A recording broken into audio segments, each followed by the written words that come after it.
Sikat na komedyante inakusahang nagnakaw sa isang convenience store. Bakit kaya? Alamin ang buong detalye kaya tumutok lang dito sa Get in Touch.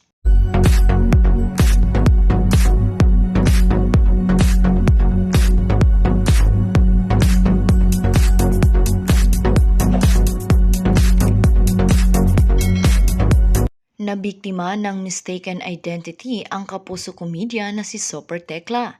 Kahapon October 16, ikinwento ng The Bubay and Tekla Show Tibats host sa pamamagitan ng Facebook ang kanyang naranasang kahihiyan sa isang convenience store sa Quezon City. Pinagbintangan daw siya ng store clerk na tinawag niyang sales lady na nag-shoplift ng ilang items sa loob ng convenience store.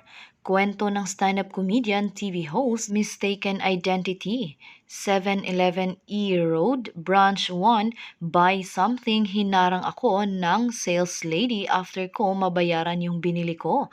May kinuha daw akong item. Sabi ko, are you sure ate? Napahiya ako, daming tao. Sabi niya, kapkapan daw ako. Then sabi, go ahead. Walang nakita sa akin, pinacheck ko ang resibo ko, kumpleto, bayad at yung binili ko. Nung ibinaba na ni Tekla ang kanyang face mask, saka lang siya nakilala ng store clerk na sising-sisi raw sa pagbibintang sa kanya. Ayon pa sa komedyante, maswerte ang store clerk dahil mabait siya at kundi ay baka inireklamo na niya sa management ang tindera para matanggal ito sa kanyang trabaho. Binaba ko yung mask ko, na-recognize niya ako, si Tekla ate. Kinapkapan at pinagbintangan mo ko ate. Tapos ngayon iiyak ka at nagsusorry dahil nagkamali ka? Ganun lang kadali yon, sabi ko sa kanya. Ang swerte mo ate, mabait at maunawain ako. Kung sa iba yon, may paglalagyan ka. Sige ate, palalagpasin ko ito. Swerte mo sa akin ka na tapat. Kung sa iba, baka natanggal ka na. Ang leksyon lamang daw sa kanyang karanasan ay huwag manghusga base sa panlabas na anyo. Saad ni Super Tekla, lesson learned, huwag manghusga sa panlabas na anyo, siguraduhin mong tama ang ginagawa mo. Imbis na magalit ako, awa na naig sa puso ko. Di bero, yung pagbintangan ka, magnanakaw. Pero sabi ko, kung susundin ko ang galit ko, tanggal siya sa work. Inisip ko na lang yung good side. Sabi ko sa inyo, in real life, na pagbintangan ako, ayon abot langit pasasalamat ni ate. Inisip ko rin maraming umaasa sa kanya, mas mainam ang magpatawad at unawa. Minsan sa sitwasyon, share ko lang sa inyo, kakatawa pero sad reality. Sa kabilang banda, hindi na mahagilap ng talent manager at movie producer na si Len Carillo si Rinaldo Jace Flores na nagsangla sa kanya ng Toyota Fortuner sa halagang kalahating milyong piso or 500,000 pesos. Noong September 5, 2021, si Jace ay isang aktor at former Survivor Philippines Season 1 contender ayon kay Carillo. Ang kaibigan niyang si Maxi Abanes ang naglapit kay Jay sa kanya. Dahil daw sa kagustuhan niyang makatulong sa mga nangangailangan at bilang showbiz personality rin si Jace, agad na nagtiwala ang producer ng Silab at manager ni Sian de Guzman, Chloe Barreto at Marco Gomez. Lahad ni Carillo nitong Sabado ng hapon, October 16, inilapit sa akin si Jace ng kaibigan ko na si Maxi.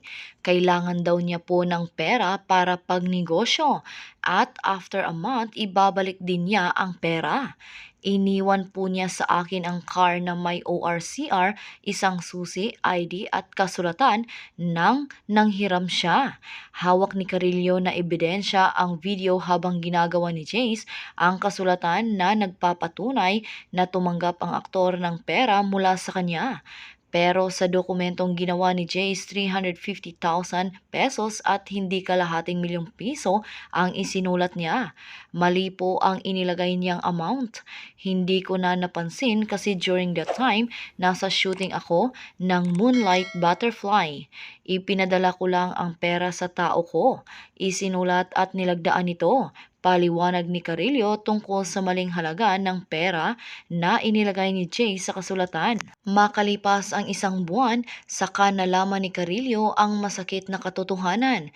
Carnap pala ang sasakyang isinangla ni Jay sa kanya. After a month, nalaman ko na carnap ang car na isinangla ni Jay sa akin. 3 days ago, biglang pumunta sa amin ang mga pulis. May tracker ang sasakyan at sinabi ng mga pulis na carnap pala yung Fortuner, kaya wala akong nagawa kundi isurrender ang sasakyan. Hindi na rin sinasagot ni Jace ang mga tawag sa kanya ni Maxi, revelasyon ni Carillo. Napilitan daw lumantad ang movie producer para hindi na madagdagan ang mga taong magiging biktima ni Jace. Hindi na ako after na mabawi ang kalahating milyong piso. Ang akin na lang, huwag na siyang makapangloko ng ibang mga tao, aniya. Nagulat si Carillo nang malaman niyang hindi lamang siya ang pinagtataguan ni Jace dahil hinahanap din ito ng mga may-ari ng mga car rental company.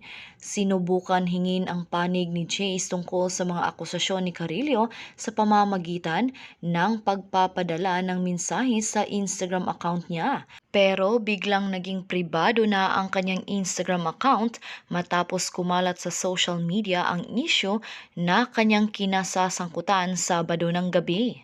Ano ngayon ang inyong masasabi sa isyong ating pinag-usapan?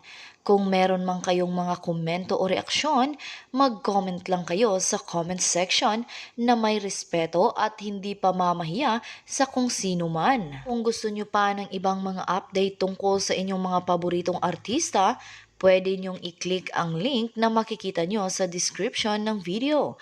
At sa hulihan ng video, pwede nyo ring i-click kung interesado kayo na panoorin ito. Makikita nyo rin sa bandang itaas ng video na may lumalabas na I button. Maaari nyo ring i-click para mapanood ang mga huling video na in-upload ko. At ang pinaka-importante ay huwag po ninyong kalimutan na mag-subscribe, like, share at i-click ang bell notification para maging updated po kayo sa lahat ng mga videos na ina-upload ko sa channel na ito. Maraming salamat din po sa palaging panunood, pagsubaybay at walang sawang pagtangkilik sa aking channel. God bless you po. At sa mga hindi pa nakasubscribe, i-click nyo ang subscribe button para hindi kayo mahuli sa mga balita tungkol sa inyong mga paboritong inaabangan. Hanggang sa susunod kong upload.